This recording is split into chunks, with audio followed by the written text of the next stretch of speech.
नमस्ते। आज की इस दिलचस्प चर्चा में हम सीधे एक ऐसे सवाल पर बात करेंगे जो अक्सर हर घर में उठता है। आजकल हर जगह यही सुनने को मिलता है कि पति पत्नी के बीच सब कुछ एकदम ट्रांसपेरेंट यानी पारदर्शी होना चाहिए। फोन के पासवर्ड से लेकर हर छोटी बड़ी बात शेयर करना ही असली प्यार और अंतिम विश्वास माना जाता है। लेकिन रुकिए, क्या ये आधुनिक सोच सच में एक खुशहाल शादी की चाबी है?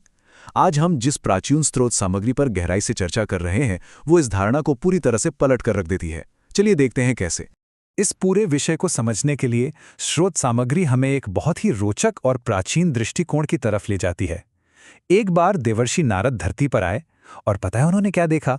वो हैरान रह गए। उन्होंने देखा कि जो पति पत्नी दुनिया के सबसे पवित्र रिश्ते में बंधे हैं, असल में वही सबसे ज्यादा दुखी हैं। उनके घरों में प्यार की जगह भयंकर लड़ाई झगड़ों और क्लेश ने ले ली है। तो यहां से एक बहुत ही बुनियादी सवाल पैदा होता है, क्या वास्तव में जीवन साथी से कुछ बातें राज ही रखनी चाहिए? जरा इन दो स्थितियों को देखिए। एक तरफ वो आदर्श शादी है जिसके सपने सब देखते हैं, जहां सिर्फ प्यार है, अटूट विश्वास है और कोई राज नहीं है। और दूसरी तरफ है वो कड़वी सच्चाई जो नारद जी ने अपनी आंखों से देखी, जहां शक, गुस्सा और बस कड़वाहट भरी हुई है। रिश्तों के इस भयंकर दुर्दशा को देखकर नारद जी सीधे भगवान श्री कृष्ण के पास पहुंच गए, ये जानने के लिए कि आखिर घर घर में हो रहे इस क्लेश की असली वजह क्या है। इसके जवाब में श्री कृष्ण ने पूर्ण पारदर्शिता के इस भ्रम को तोड़ने के लिए धर्मदत्त और सुलक्षणा नाम के एक संस्कारी व्यापारी जोड़े की कहानी सुनाई। पूरे राज्य में इनके प्यार और विश्वास की मिसालें दी जाती थीं, लेकिन उन्होंने जोश में आकर एक बहुत बड़ी और मूर्खतापूर्ण कसम खा ली थी। पूर्ण पारदर्शिता की कसम।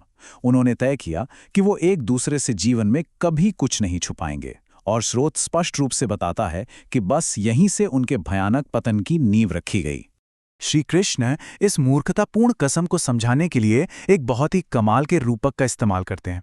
वो कहते हैं कि रिश्ते में बिना सोचे समझे हर एक सच उगल देना ठीक वैसा ही है जैसे पानी और आग को एक साथ मिला देना। नतीजा क्या होगा? सिर्फ पूर्ण विनाश। इंसान का चंचल मन हर कड़वे सच का भार नहीं सह सकता। तो आइए अब एक एक करके देखते हैं कि इस जोड़े ने अनजाने में वो कौन सी 4 भयंकर सीमाएं पार की जिन्होंने उनका सब कुछ तबाह कर दिया। कहानी की शुरुआत होती है पहली बड़ी गलती से। धर्मदत्त एक बहुत ही सम्मानित व्यापारी था, लेकिन व्यापार में उसके दुश्मनों ने उसे एक बड़ी साजिश में फंसा दिया। भरी सभा में उसे गालियां दी गईं, उसकी सारी दौलत छीन ली गई, और सबसे बुरी बात, अपनी जान बचाने के लिए उसे अपने दुश्मनों के पैरों में गिरकर घिड़गिड़ाना और रोना पड़ा। जब वो घर लौटा तो भावनाओं में बहकर उसने अपने इस घोर अपमान और अपनी कायरता का पूरा सच अपनी पत्नी सुलक्षणा को बता दिया।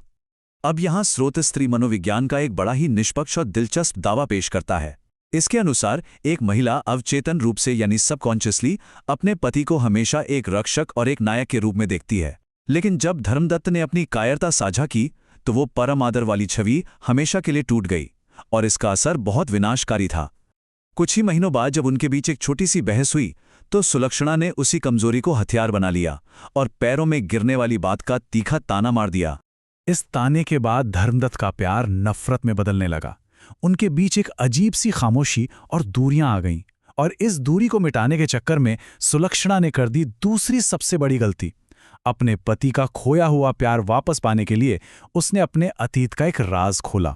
उसने बताया कि शादी से पहले राज्य का सबसे धनवान सेनापति उसे चाहता था, लेकिन उसने उन सारे ऐशो-आराम को ठुकराकर सिर्फ धर्मदत्त को चुना।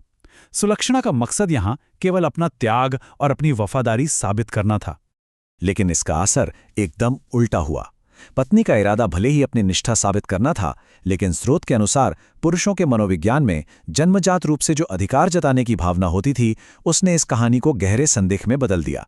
धर्मदत्त को लगने लगा कि क्या आज भी सुलक्षणा के मन में उस सेनापति के लिए कोई आकर्षण बाकी है। उसकी वफादारी का वो प्रमाण असल में एक भयंकर शक का बीज बन गया। अब तक रिश्ते में इतनी दरारें आ चुकी थीं कि वो परिवार के बाकी लोगों से छुप नहीं पाईं, और ये स्थिति तीसरी गलती की ओर ले जाती है। एक दिन धर्मदत्त की मां ने उसे अकेले में बुलाया और सुलक्षणा के स्वभाव को लेकर खूब खरी खोटी सुनाई। उन्होंने साफ साफ कह दिया कि वो लड़की इस घर के लायक ही नहीं है और उसके अंदर बहुत ज्यादा अहंकार है। यहां एक बेहद व्यावहारिक बात सामने आती है, एक फिल्टर का कॉन्सेप्ट। किसी भी रिश्ते में जीवन साथी का एक बहुत अहम काम होता है, एक मजबूत दीवार या फिल्टर की तरह काम करना जो संयुक्त परिवार की आलोचनाओं को सोख ले। लेकिन धर्मदत्त यहां पूरी तरह विफल रहा। उसने अपनी मां की वो सारी कड़वी बातें बिना छाने सीधे जाकर अपनी पत्नी को सुना दी। नतीजा, सुलक्षणा के मन में अपनी सास के लिए भयंकर नफरत पैदा हो गई और उनका घर रोज के क्लेश का अखाड़ा बन गया। और अब ये चर्चा अपने सबसे चरम और तनावपूर्ण बिंदु पर पहुंचती है। घर में हो रहे रोज रोज के झगड़ों के बीच एक दिन सास और बहू में भयंकर बहस हो गई। धर्मदत्त ने अपनी मां का पक्ष लिया और अपने उसी पुराने शक में अंधे होकर सुलक्षणा के चरित्र पर ही सवाल उठा दिए। उसने चिल्लाकर कहा कि तुम्हारा मन तो आज भी उसी सेनापति के पास अटका हुआ है। इस इल्जाम को सुनकर सुलक्षणा के सब्र का बांध टूट गया और क्रोध में आकर उसने वो चौथा और सबसे विनाशकारी राज उगल दिया जो किसी भी रिश्ते को राख कर सकता है। उसने अपनी अंतरंगता को ही हथियार बना लिया और चीखते हुए कहा कि उसने आज तक पत्नी होने का सिर्फ नाटक किया है और उसे धर्मदत्त के छुए जाने से भी घिन आती है। स्रोत का यह स्पष्ट दावा है कि ऐसे शब्द एक पुरुष की आत्मा को वहीं मार देते हैं और बस यही वो पल था जिसने उनकी शादी का हमेशा के लिए अंत कर दिया। अगर हम इस पूरे पतन को एक टाइमलाइन के जरिए देखें तो तस्वीर एकदम साफ हो जाती है। पहले साल में उन्होंने पूर्ण सत्य बोलने की जो आदर्श कसम खाई थी, वो दूसरे साल में पति का अपमान साझा करने से दरकने लगी। तीसरे साल तक अतीत के सच ने शक का जहर घोल दिया और चौथे साल तक आते आते उनके रिश्ते की पूरी तरह मौत हो गई। पूर्ण पारदर्शिता की उनकी सी जिद ने उन्हें एक ही छत के नीचे रहने वाली जिंदा लाशों में बदल दिया। श्री कृष्ण इस कथा का अंत एक बहुत ही गहरे सबक के साथ करते हैं। वो कहते हैं कि सत्य वास्तव में एक नंगी तलवार की तरह है। अगर इसे समझदारी और विवेक की म्यान में नहीं रखा गया तो ये निश्चित रूप से सबसे पहले उसी को काट डालेगी जिसने इसे पकड़ रखा है। रिश्ते की गरिमा और सम्मान को बचाने के लिए कुछ बातों को गुप्त रखना ही सबसे बड़ी समझदारी है। तो अगर इस पूरी स्रोत सामग्री से सबसे महत्वपूर्ण बातों का निष्कर्ष निकाला जाए तो ये वो 4 विशिष्ट रहस्य हैं जिन्हें हमेशा गुप्त रखा जाना चाहिए। पहला, अपना सबसे बड़ा अपमान या कायरता। दूसरा, विवाह से पहले के अतीत के कोई भी आकर्षण या प्रेमी। तीसरा, ससुराल वालों द्वारा की गई तीखी आलोचनाएं। और चौथा, अंतरंग पलों को लेकर कही गई कोई भी गहरी नकारात्मक बात। यह एक बहुत ही स्पष्ट चेकलिस्ट है जो रिश्ते में सम्मान और सामंजस्य बनाए रखने का मार्ग प्रशस्त करती है। अंत में ये पूरी चर्चा एक बहुत ही विचारोत्तेजक प्रश्न के साथ समाप्त होती है। इस प्राचीन कथा और इसके मनोवैज्ञानिक पहलुओं को समझने के बाद क्या हमें ये नहीं सोचना चाहिए कि आज के दौर में अपनाई जाने वाली पूर्ण पारदर्शिता वास्तव में रिश्तों को मजबूत बना रही है या फिर ये धीरे धीरे उन्हें अंदर से जला रही है?